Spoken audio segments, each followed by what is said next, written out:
Hello students, निश्चय IAS के YouTube programme में आपका स्वागत है। आज करंट अफेयर्स की क्लास में हमारा जो टॉपिक है आप देख पा रहे हैं कि ग्लोबल कॉपर चेन सप्लाई। ये टॉपिक जो है भारतीय अर्थव्यवस्था के जीएस 3 मतलब यूपीएससी पाठ्यक्रम में जीएस 3 पेपर में अर्थव्यवस्था से संबंधित ये टॉपिक है और इसका जो रिसोर्स है इंडियन एक्सप्रेस अखबार है। ठीक है,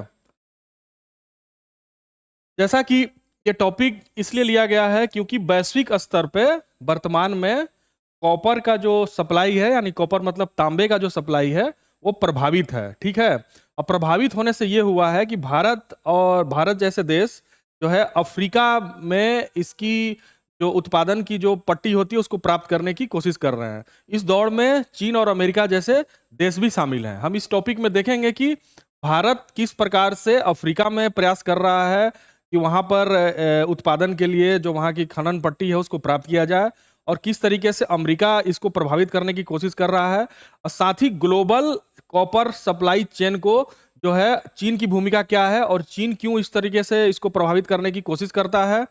और सबसे बड़ी बात यह है कि हम इस टॉपिक के अंत में इस टॉपिक से संबंधित हम 5 प्रश्नों का अभ्यास करेंगे जो कि वन लाइनर प्रश्नोत्तरी के रूप में होगा, जो कि आपको तैयारी को एक नया दृष्टिकोण प्रदान करेगा। तो शुरू करते हैं हम आज का टॉपिक। देखिए, सबसे पहले हम देख लेते हैं कि नवीनतम समाचार इससे रिलेटेड क्या है। हाल ही में भारत ने जाम्बिया में 9000 वर्ग किलोमीटर, जाम्बिया कहाँ है? अफ्रीका की एक कंट्री है। ठीक है, अफ्रीका में एक ये कंट्री है। ठीक है, 9000 किलोमीटर का ब्लॉक हासिल किया है, जहां तांबा यानी कॉपर और कोबाल्ट की खोज की जाएगी, जो घरेलू उत्पादन में गिरावट के कारण विदेशी खनन के लिए महत्वपूर्ण है। इसका मतलब कि भारत में, जैसा कि मैं इंट्रो में ही बोला, कि भारत में कॉपर कॉपर की उत्पादकता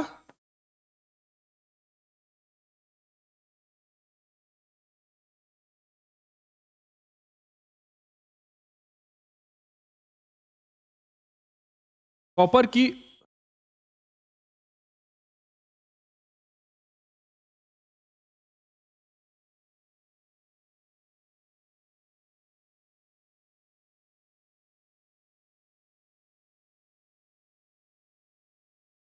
कॉपर की उत्पादकता जो है प्रभावित हुई है, यानी कम है हुआ है, जिसकी वजह से क्या हो रहा है कि भारत जो है अन्य क्षेत्रों में विदेशी खनन के लिए प्रयास कर रहा है। इससे क्या हो रहा है कि इस पे जो है अमेरिका जैसे देश ने एक चेतावनी भी दी है कि ये जो है अत्यधिक निर्भरता विदेशों पे उसके सुरक्षा के लिए, यानी राष्ट्रीय सुरक्षा या बुनियादी ढांचे के लिए वो एक चुनौतीपूर्ण हो सकता है। ठीक है, तो हम देखते हैं आगे इसमें क्या है इस टॉपिक में। अब ये तांबे की जो है वैश्विक मांग जो है बढ़ती जा रही है। अब क्यों बढ़ती जा रही है वो आप देखिए कि ईवी बैटरी और स्वच्छ ऊर्जा प्रौद्योगिकी के कारण तांबे की मांग 2035 तक आपूर्ति से अधिक होने का अनुमान है। अब ईवी बैटरी, आप जानते हैं कि ईवी बैटरी क्या होता है।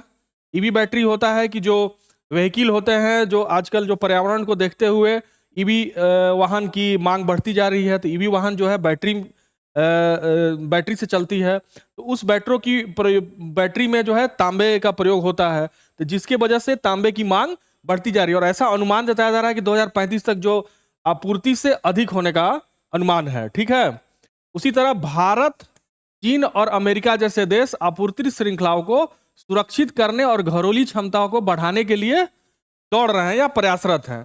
जैसा कि मैं शुरू में ही बताया कि भारत, चीन और अमेरिका जैसे देश जो हैं तांबे की उत्पादकता को बढ़ाने के लिए, जैसा कि विदेशों में खनन पट्टी प्राप्त करने की कोशिश कर रहे हैं, साथ साथ घरेलू उत्पादकता भी बढ़ाने का प्रयास कर रहे हैं। उसका कारण सीधा सा ये है कि ये देश जो हैं स्वच्छ ऊर्जा की तरफ शिफ्ट होने के प्रयासरत हैं, भारत जैसे देश खास तौर पे। तो जब स्वच्छ ऊर्जा की तरफ शिफ्ट होंगे तो वहां ईवी बैटरी की जरूरत होगी, और ईवी बैटरी जो है तांबे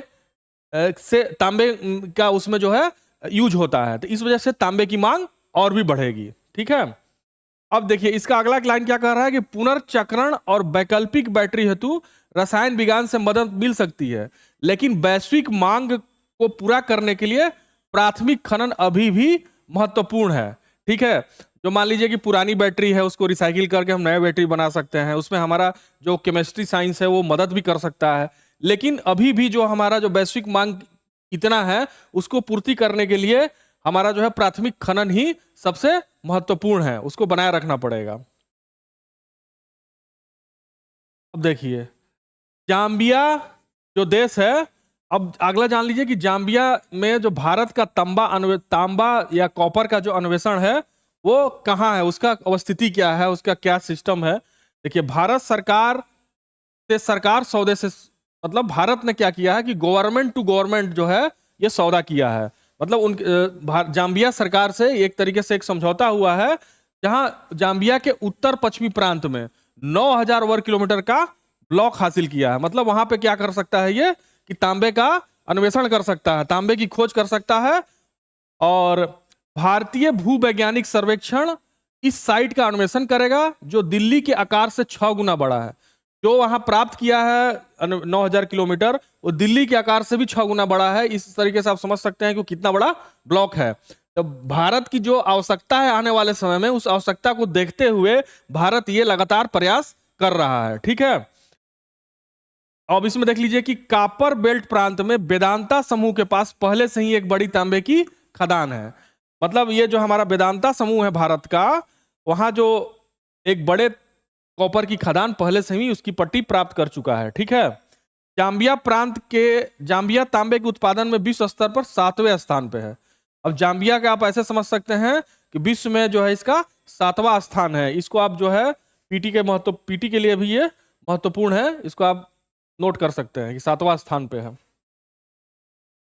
अब देखिए, अब जो सबसे जो महत्वपूर्ण चीज है इस टॉपिक से है, भारत क्यों फोकस कर रहा है अफ्रीका जैसे देशों में कॉपर की उत्पादकता को बढ़ाने के लिए। ठीक है, तो इसमें भारत का घटता घरेलू तांबा उत्पादन, ये इंट्रो में भी हालांकि मैंने बताया था, लेकिन इसको डिटेल में हम समझते हैं कि भाई तांबा या कॉपर का उत्पादन क्यों घट रहा है या कैसे घट रहा है, क्या उसका डाटा क्या है। देखिए कॉपर यानी तांबा भारत के लिए एक महत्वपूर्ण खनिज है। ठीक है, घरेलू अयस्क उत्पादन 2023-24 में 3.78 मिलियन टन, 2018-19 की तुलना में 8% कम है। मतलब इसकी उत्पादकता जो है 2018-19 की तुलना में 8% घटा है, 8% कम है। ठीक है, हिंदुस्तान कॉपर लिमिटेड ने उत्पादन में साल दर साल 6% की गिरावट देखी है 2023-24 में, अप्रैल जनवरी में। अब ऐसे आप समझ सकते हैं कि हिंदुस्तान कॉपर लिमिटेड जो है, जो कि कॉपर की उत्पादन के लिए एक जिम्मेदार संस्थान है भारत में, रेस्पॉन्सिबल संस्थान है, वो जो है उसने 6% की गिरावट देखी है। तो ये जो है सबसे बड़ा जो कारण ये है कि घरेलू जो तांबा का उत्पादन है वो घट रहा है जितना हमारा डिमांड है, 8% घटा है। और जो उसके लिए संस्थान है उसने भी 6% की गिरावट देखी है। ये एक पहला कारण है जिसकी वजह से जो है भारत जो है विदेशी क्षेत्रों में फोकस कर रहा है उत्पादकता को बढ़ाने के लिए। ठीक है, दूसरा कारण है आयात पर बढ़ती निर्भरता। क्योंकि हमारा क्या है कि भाई जब उत्पादन घटेगा तो हम दूसरे मार्केट से भी आयात करेंगे, तो जब आयात करेंगे तो उसके लिए हमको पे करना पड़ेगा तो डॉलर खर्च होगा तो फॉरेक्स रिजर्व भी कम होगा, वो इसका परिणाम हुआ। जिससे बचने के लिए जो है भारत जो है तांबा सांद्र आयात का मूल्य 2018-19 में दोगुना होकर 26,000 करोड़ हो गया। वही बात जो मैं कह रहा हूं कि जब तांबा आयात जब करोगे आप, तो उसके लिए आपको मूल्य प्रदान करना पड़ेगा, पैसा देना पड़ेगा, तो वो बढ़ के कितना हो गया 26,000 करोड़ का। तो ये भी एक कारण है जिसके कारण से भारत जो है अपना जो फोकस है वो अफ्रीका की तरफ शिफ्ट कर रहा है। भारत में तांबे के बड़े भंडार हैं, लेकिन खनन से पहले व्यापक अन्वेषण की आवश्यकता होती है। ठीक है, अब देख लीजिए कि तांबे का भंडार बड़ा है, लेकिन जो उसको अन्वेषण करके उसको जो शुद्ध बनाया जाता है, प्योर बनाया जाता है, उसमें काफी टेक्नोलॉजी के यूज होता है, काफी खर्चीला है वो। और इसमें जो है चाइना सबसे आगे है, उत्पादन में भी सबसे आगे है और उसके अन्वेषण में भी सबसे आगे है। तो चूंकि इसका खर्चा भी ज्यादा है, बड़ा भंडार है, लेकिन खर्चा होने के कारण क्या है कि सही तरीके से अभी हम आयात पर उसकी निर्भरता बढ़ती जा रही है। देखिए अब एक और है इसका विदेशी विस्तार रणनीति।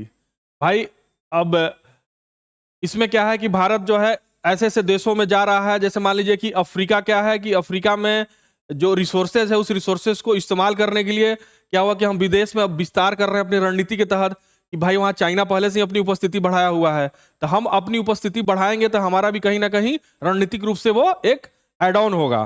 ठीक है, तो भारत इसके तहत भी जो है विदेशी विस्तार कर रहा है। ठीक है, इसमें भारत अल्पकालिक मांग को पूरा करने के लिए जाम्बिया, चिली और डेमोक्रेटिक रिपब्लिक ऑफ कांगो में ग्रीन फील्ड और ब्राउन फील्ड कॉपर संपत्ति हासिल कर रहा है। अब देखिए, अभी तक तो जाम्बिया था, उसके अलावा चिली भी है और democratic Republic of Congo DRC.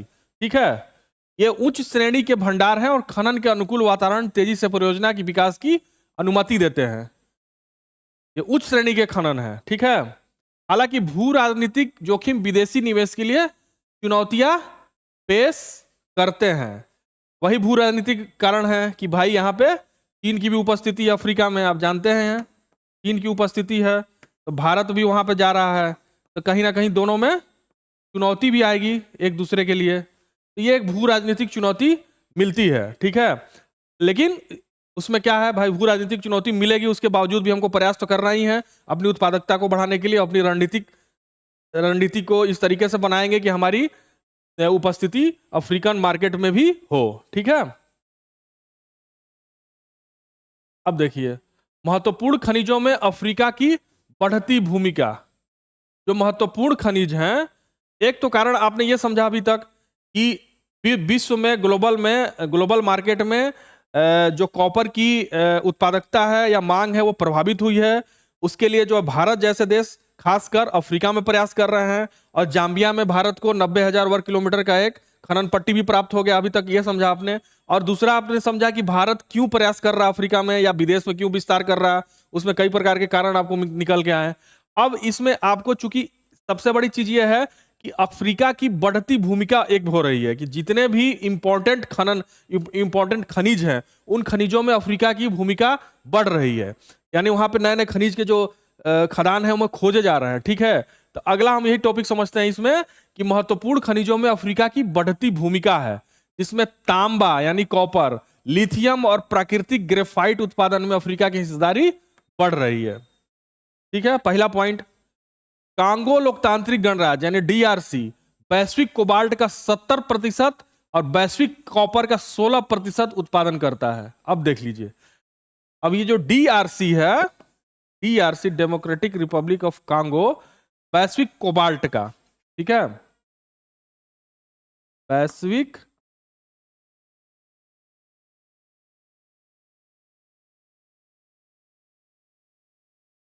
Cobalt का 70%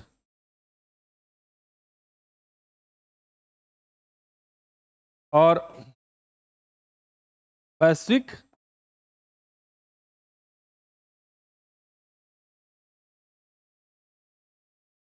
वैश्विक तांबे का 16% उत्पादन करता है। ये आप लोग देख लीजिए, अपने दिमाग में बैठा लीजिए कि वैश्विक कोबाल्ट का 70% और वैश्विक तांबे का 16% उत्पादन कौन करता है? डीआरसी, मतलब डेमोक्रेटिक रिपब्लिक ऑफ कांगो। ठीक है, डीआरसी को 2030 तक दुनिया का दूसरा सबसे बड़ा कॉपर आपूर्तिकर्ता बनने का अनुमान है। ये एक IEA रिपोर्ट आई है, उस रिपोर्ट के अनुसार जो है ये 2030 तक डीआरसी जो है विश्व का दूसरा सबसे बड़ा तांबा आपूर्तिकर्ता बन जाएगा। अभी पहला कौन है? चाइना है। ठीक है, अब देखिए खनिज परिसंपत्तियों के लिए वैश्विक प्रतिस्पर्धा। अगला जो इसमें है कि जाम्बिया में प्रमुख कॉपर उत्पादक First Quantum Minerals Canada, non ferrous metal mining चीन राज्य के स्वामित्व वाली। देखिए जाम्बिया में क्या है कि भारत तो प्राप्त किया ही है, इसके अलावा जैसा कि मैं शुरू में ही बताया कि चीन है, अमेरिका भी है, कनाडा भी है। तो देखिए फर्स्ट क्वांटम मिनरल्स जो है कनाडा की वहां उपस्थिति है।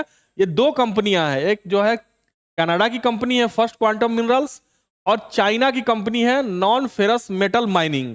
ये दोनों कंपनियों की उपस्थिति जाम्बिया में पहले से ही है कॉपर के खनन में। ठीक है, भारत का खनन मंत्रालय, अब देखिए अब भारत का समझिए, भारत का खनन मंत्रालय डीआरसी तंजानिया, मोजाम्बिक और रवांडा में नोडल अधिकारियों के माध्यम से अधिक खनिज परिसंपत्तियों को सुरक्षित करने के लिए काम कर रहा है। देखिए, एक तरफ उपस्थिति आपने किसका देखा, सॉरी चल नहीं रहा, कनाडा और चीन की कंपनियों का, ठीक है। दूसरा भारत सरकार, भारत का।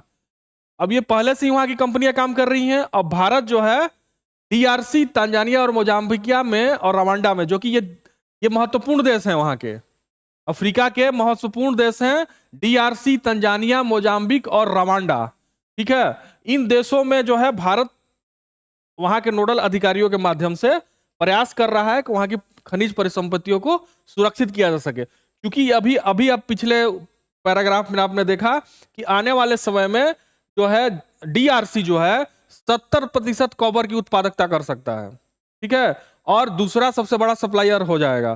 तो इस प्रकार से भारत का एक रणनीतिक विस्तार हो रहा है कि वो वहां के अधिकारियों के माध्यम से या सरकार के माध्यम से वो अपने समझौते को अमली जामा पहना रहा है, ठीक है। अब देखिए, अब इस पे चूंकि हमने बोला था कि किस तरीके से जो है अमेरिका ने बोला था कि जो है तांबे पे विदेशी निर्भरता किस तरीके से हमारे सुरक्षा के लिए और हमारे मार्केट के लिए किस प्रकार से वो एक चुनौती बन सकता है। तो इससे संबंधित उन्होंने एक आदेश भी दिया था जो कि 25 फरवरी को आया था। 25 फरवरी को राष्ट्रपति डोनाल्ड ट्रंप, मतलब अमेरिका के राष्ट्रपति ने तांबे का आयात और अमेरिकी राष्ट्रीय सुरक्षा और आर्थिक स्थिरता पर उनके प्रभाव की जांच शुरू की, ठीक है। कि तांबे का जो आयात हो रहा है उसका अमेरिका के राष्ट्रीय सुरक्षा पर क्या है, उसकी आर्थिक स्थिरता पर उसका क्या प्रभाव पड़ेगा, ठीक है। व्हाइट हाउस फैक्ट शीट ने रक्षा बुनियादी ढांचे, स्वच्छ ऊर्जा, ईवी और इलेक्ट्रॉनिक्स में तांबे की भूमिका पर जोर दिया, ठीक है। वहां का अमेरिका का ये स्थिति है, जान लीजिए। अमेरिका पर्याप्त तांबे के भंडार होने के बावजूद गलाने और शोधन क्षमता में चीन से पीछे है। यही कारण है, गलाने और शोधन क्षमता के कारण चीन जो है सबसे बड़ा तांबा का उत्पादक है और सप्लाई करता है, ठीक है, क्योंकि वो शोधन और गलाने की क्षमता में भी वो आगे है, ठीक है। जांच का जो उद्देश्य था आपूर्ति श्रृंखला का कमजोरियों की पहचान करना और घरेलू उत्पादन को बढ़ावा देने के लिए टैरिफ, निर्यात नियंत्रण और प्रोत्साहन की सिफारिश करना।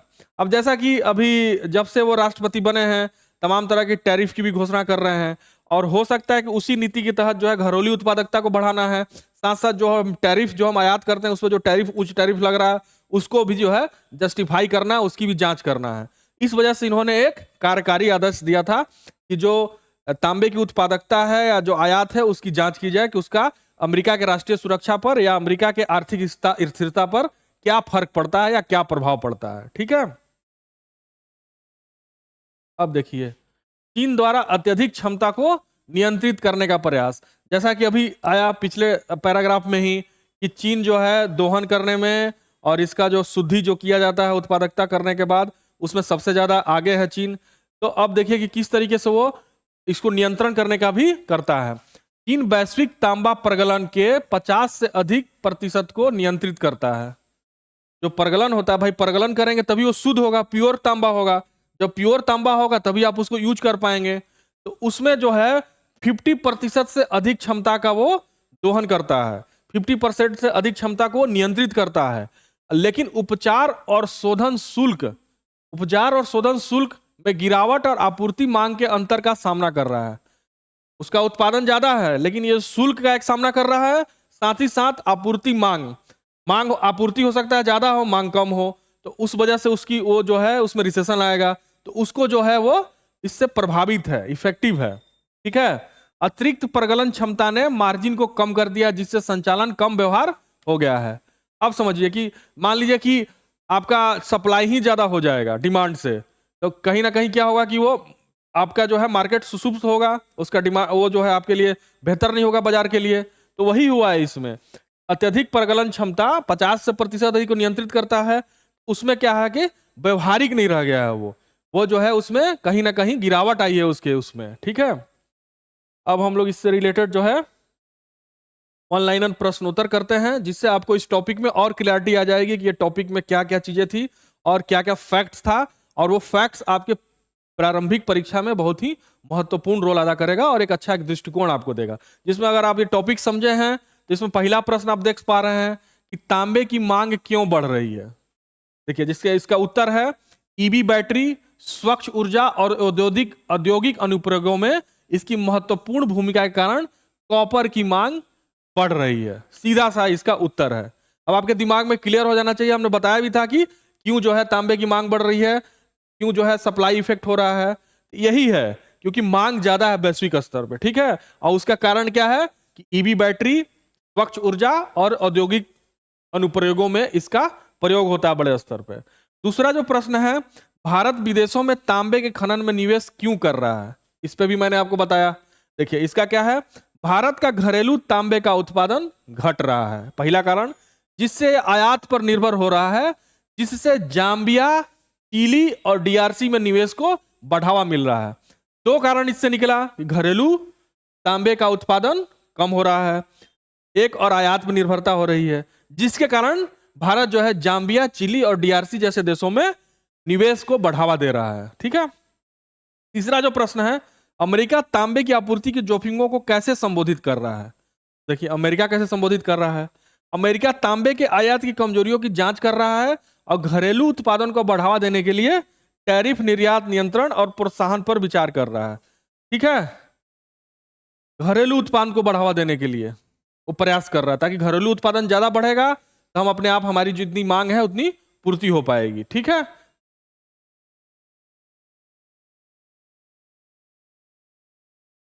अब इसमें हम चौथा जो प्रश्न है, तांबे के खनन के लिए कौन से अफ्रीकी देश महत्वपूर्ण है।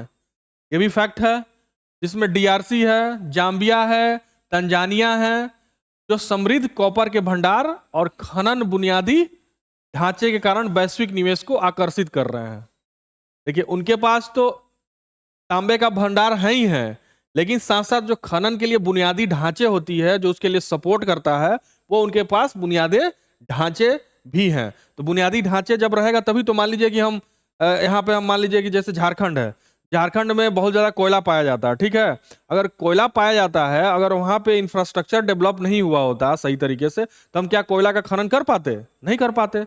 इसी तरीके से कहने का मतलब यह है कि खनन के जो बुनियादी ढांचे हैं, जैसे वहां सड़क चाहिए जाने के लिए, और भी जो उसके लिए सपोर्टिव आइटम चाहिए, जो है लॉजिस्टिक सपोर्ट चाहिए, तो वो सारा चीज जो है इन देशों में उपलब्ध है, जिसकी वजह से वहां पे अन्य देश जो है ज्यादा जा रहे हैं और वहां पर इसकी मांग बढ़ रही है, ठीक है।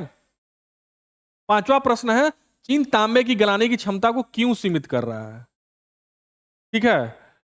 चीन को अतिरिक्त गलाने की क्षमता, घटते रिफाइनिंग शुल्क और सीमित तांबे के अयस्क की उपलब्धता का सामना करना पड़ा, जिससे आपूर्ति श्रृंखला समायोजन को मजबूर होना पड़ रहा है। मतलब वहां पे क्या हुआ है कि इतना ज्यादा अतिरिक्त गला दिया है कि ज्यादा से ज्यादा वो उत्पादन हो गया, जिस वजह से क्या है कि अपने मार्केट को वो समायोजित कर रहा है। समायोजित मतलब करना क्या होता है कि समय के अनुकूल अपने आप को ढालना, तो समय उसकी यही मांग है। तो इसलिए हमारे ख्याल से पांचों प्रश्न से ये टॉपिक आप लोगों को क्लियर हो गया होगा, ठीक है। तो इसी के साथ जो है हमारा ये टॉपिक समाप्त होता है, और आशा है कि आप इसको शुरू से अंत तक इस वीडियो को देखे होंगे और इस टॉपिक को समझे होंगे। हम लोग नेक्स्ट क्लास में दूसरे टॉपिक में मिलते हैं। धन्यवाद।